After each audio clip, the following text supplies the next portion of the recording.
18. novembrī Latvijas valstī 107 gadi. 107 izcils personības, 107 izcili cilvēki ar savu pienesumu, ar savu dzīves pieredzi, ar savu skatījumu mums atbild uz jautājumu, kas tev ir Latvijas valsts, ko tev nozīmē Latvijas valsts. Un šoreiz uz šo jautājumu atbild Clean Air valdes priekšsēdētājs Juris Gulbis. Un mēs runāsim par to, ka Latvija ir tīra un būs tīra. Juri, izstāst man, kas tev ir Latvijas valsts? Jā, Clean Air grupas valdes priekšsēdētājs. Jā. Jo mums ir grupa, mums ir daudz uzņēmumu, mums nav tikai Clean Air. Bet, ja runā par mani un par manu Latviju, tad mana Latvija ir mans darbs, mana ģimene, mans mājas. Un, šeit es vienmēr esmu mēģinājis veidot savu Latviju tādu, lai man būtu patīkami tur dzīvot, lai visi mani draugi un man ģimene justos labi tur, un lai mans darbs dotu pievienoto vērtību Latvijas izaugsmei. Visur, kur es esmu strādājis, gan veidojot labāko internetu, gan būvējot ceļus, gan arī tagad atkrituma apsaimniekošanā un vidas pakalpojumos, es vienmēr esmu centies uzbūvēt tādu Latviju, kas man pašam patīk.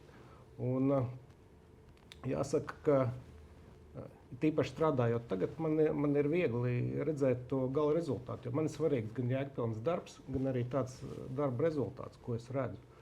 Un katrs izvestais atkrituma konteiners, katra notīrītā iela, birojas ir tas, kur es varu redzēt savu darba rezultātu un arī pievienoto vērtību Latvijai. Un tam visam ir apakšā milzīga saimniecība, jo mēs strādājam ar visiem atkrituma veidiem, gan ar sadzīves atkritumiem, šķirotiem, nešķirotiem, gan ar būvniecības, ar nojaukšanas atkritumiem, medicīna, bīstamie atkritumi.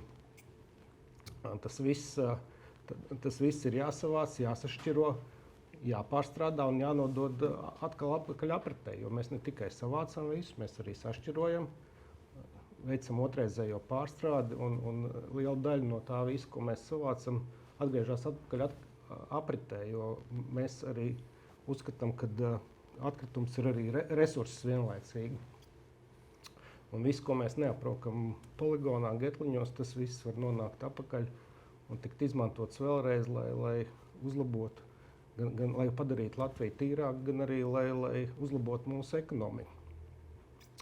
Un tāpēc mums ir gandrīz 200 vienības ar tehniku, gan vieglā tehnika, gan smagā tehnika, šķirošanas līnijas, jo mēs savācam un sašķirojam ap 3 miljonu kubikmetru sadzīves atkritumu katru gadu un apmēram 1,5 miljonu kubikmetru dažādu citu atkritumu.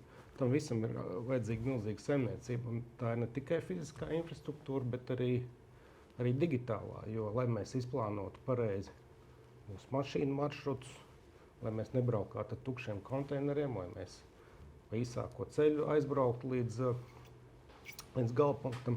Tur apakšā ir ļoti sarežģītas loģistikas plānošanas sistēmas. Tāpat mēs ar saviem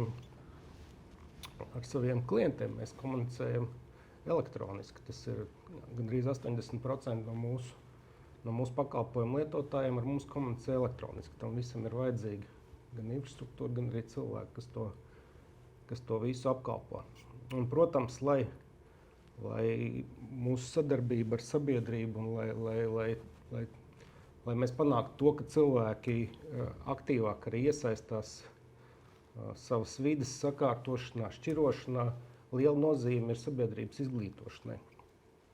Ņemot vērā, ka mēs arī strādājam ar ražotāju atbildības sistēmu, mūsu pienākums ir arī tērēt kaut kādu naudu no mūsu apgrozījuma izglītībai. Tāpēc mums ir skolnieku izglītības programmas par to, kā pareizi šķirot. Mēs visu gadu viņus apmācām, pēc tam katru gadu ir noslēguma pasākums. Tāpatās mēs organizējam arī šķirošanas meistarklases nedēļas nogalēs dažādos pilsētas svētkos.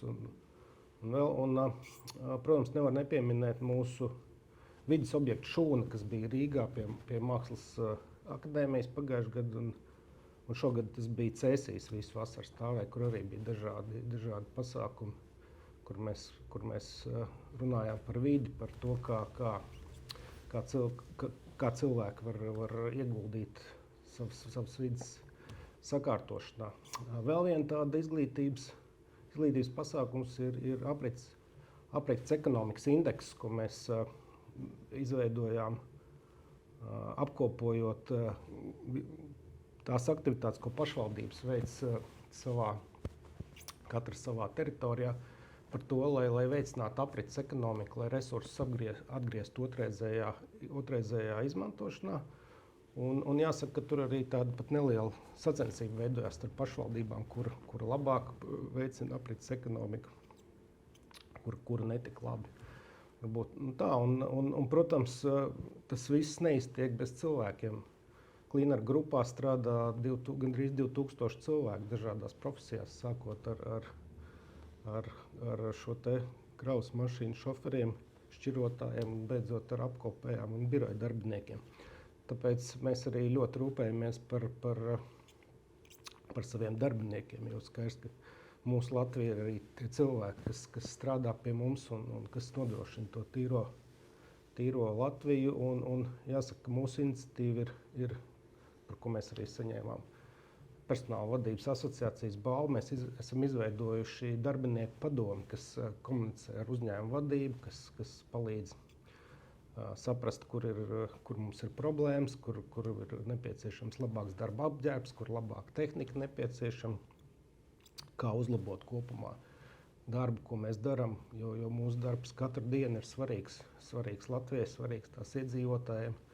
Un katru mūsu neizdarību uzreiz pamana, tāpēc mums ir svarīga precizitāte, disciplīna un perfektums mūsu darbā. Tā ir mana Latvija, es nezinu, vai es atbildēšu to jautājumu. Nē, es pamēģināšu to paplašināt tomēr. Jā. Jo jebkurā gadījumā no pasaules viedokļa tās 3 lietas, kas zemeslode pašlaik uztur, tas ir klimats, tā ir dabas daudzveidības mazināšana, tas ir ķīmiskais piesārņojums.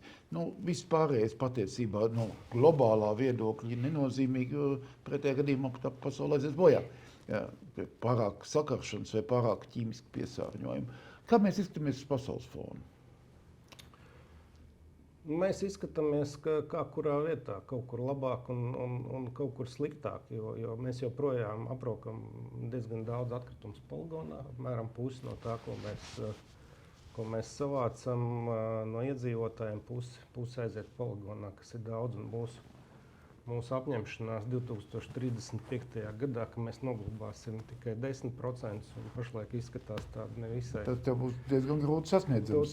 Tas būs diezgan grūti sasniedzams, jā, bet ja mēs runājam par Cleaner grupu, mūsu biznesa modeli un to, ko tu pieminēji par klimatu, tad mūsu biznesa modelis ir klimatam ļoti draudzīgs, jo pašlaik ņemot vērā, ka mēs iesniedzam ne tikai finanšu pārskats, bet arī nefinanšu ziņojumu, kas ietver sevi arī CO2 pēdas aprēķinu, tad pateicoties tam, ka mēs šķirojam atkritumus, nododam tos pārstrādēji un laižam otrreizējā apritē, tad tās novērstās CO2 emisijas ir 2 reizes lielākas nekā tās emisijas, kuras mēs saražojam braucot ar kravas mašīnām un operējot mūsu šķirošanas līnijas un vispārējo. Līdz ar to mēs esam ne tikai CO2 neitrāli, mēs esam CO2 negatīvi. Tā kā mūsu pienesums klimata pārmaiņu novēršanā ir diezgan būtisks. Jā, tad vēl otrs paliek par ķīmisko piesārņojumu mazināšanu. Latvija patiesībā izskatās salīdzinoši labas globālā viedokļa. Es nezinu, man nav statistikas, Pēter, par šo jautājumu. Es nevarēšu tev atbildēt. Par šo. Nē, pašlaik tieši notiek globālā COP30 tāda viedokļa. Jā. Prezidents aizbraucis tur. Jau atpakaļ. Ir izstāst vēl par to šķirošanu. Kā jūs pašlaik šķirojat? Un tie tu saki, ka tu 10 gados, cerēsim, ka tu sasniegs vēl 5 reizes labākus rezultātus. Tas mums visiem kopā jāsasniedz, ne tikai man. Bet jebkurā gadījumā tavā iniciatīvā es vairāk šķirošu. Bet ne tikai, ka es šķirošu, bet ka tā šķirošana notiks kaut kā daudz mērķiecīgāk Latvijā.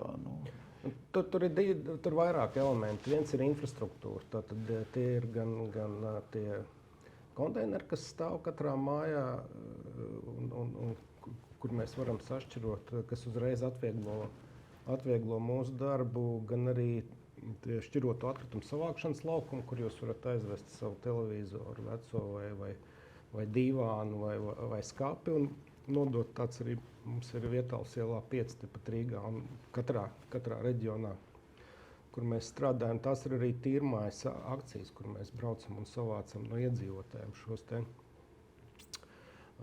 te atkritumus. Bet, protams, ir labāk, ja mēs sašķirojam katrs savās mājās, jo šos atkritumus tad mēs šķirojam atsevišķi no tā, kas ir nešķirots, un tur tas procents, ko mēs varam laist otrreizējā apritē, ir daudz augstāks nekā no nešķirotajiem sadzīves atkritumiem. Nešķiroties sadzīves atkritumus mēs, protams, sašķirojam bioloģiskajā frakcijā, kas aiziet getliņos, biotuneļos, ražo gāzi, un pēc tam viņi var audzēt tomātus. Protams, mēs cenšamies atdalīt arī stiklu, kartonu, plastmasu, koku un arī mēģināt laist to otrreizējā apritē, bet tā saucamie dzeltenie konteineri, no kur jau tas ir iepriekš šķirots, tur tas iznākums ir daudz labāks, un līdz ar to mēs cenšamies veicināt šo te priekššķirošanu, lai lielāks apjoms aiziet otrreizējā apritē. Tavs vēlējums Latvijai, kā zemē, tautai, iedzīvotājiem, valstī? Jā, mans vēlējums ir es teikšu, tradicionāla saules mūža Latvijai, bet tas nav novēlējums, bet apņemšanās, lai mēs katrs savā mājās, katrs savā darba vietā veidotu Latviju tādu, ka Latvijai šis te saules mūžs arī ir nodrošināts. Tas ir mans novēlējums. Un tas saules mūžs lielā mērā ir rūpes par tīru Latviju. Jā. Un Latviju bez atkritumiem. Tieši tā. Paldies tev liels par stāstījumu. Paldies, Pēne.